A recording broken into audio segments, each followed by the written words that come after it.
Bueno, arratsaldeon edo gabon dan hori eta ongi etorri, San Andres Bertso jaialdira danok. Hasi aurretik eskerrak emotea nahi detzegu, Koliseoko bihargin guztiei, dana hainbeste errastiarren. Eta urtero moduan, jaialdisakin hasi aurretik, aurtengo San Andres Bertso paper lehiaketako sarixak banatuko ditugu, gaztetxuenetatik hasitza. Etorri dadila sarixa jasotzera, Luke Litago Lasuen. Gurekin dakago Ekaitz Juaristi eta Kitxoko presidentia sarixa emoteko.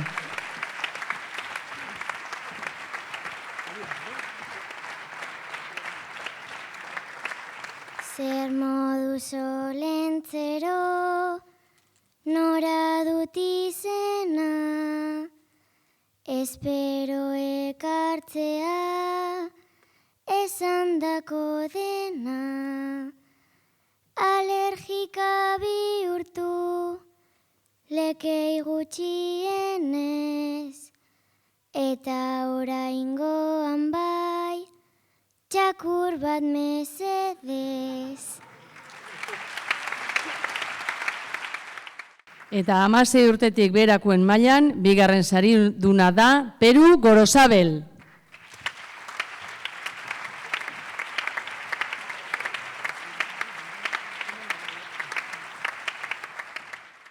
Arimen gaua hemen, festa importantia, nik egiten dodana, gaztainak jatia.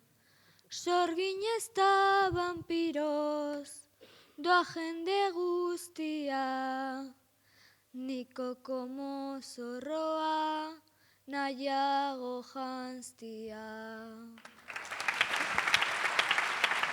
Bueno, arrobisa badakagu herrixan, Eta nausisen mailara joango gara oin. Aurraskok gero familia biologikoa eta harreran hartu dutenen artean edo aukeratu behar izaten omen dute. Eta bueno, gai hori hartuta hortikan hasi nintzen edo, bersoa begiren.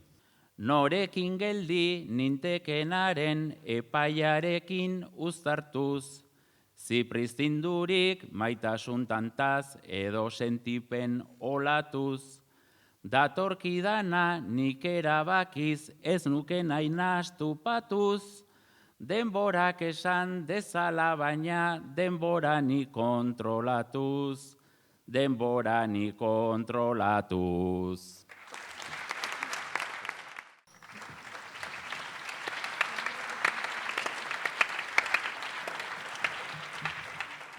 Nik idatzi duten sorta Palestinan egoerari buruz da. Babes bila gauta egun, errautxartean alargun, elkartasuna mundu osotik, ea azkar heltzen zaigun, haien laguntzaz gure eskuez, lurrak defenda ditzagun.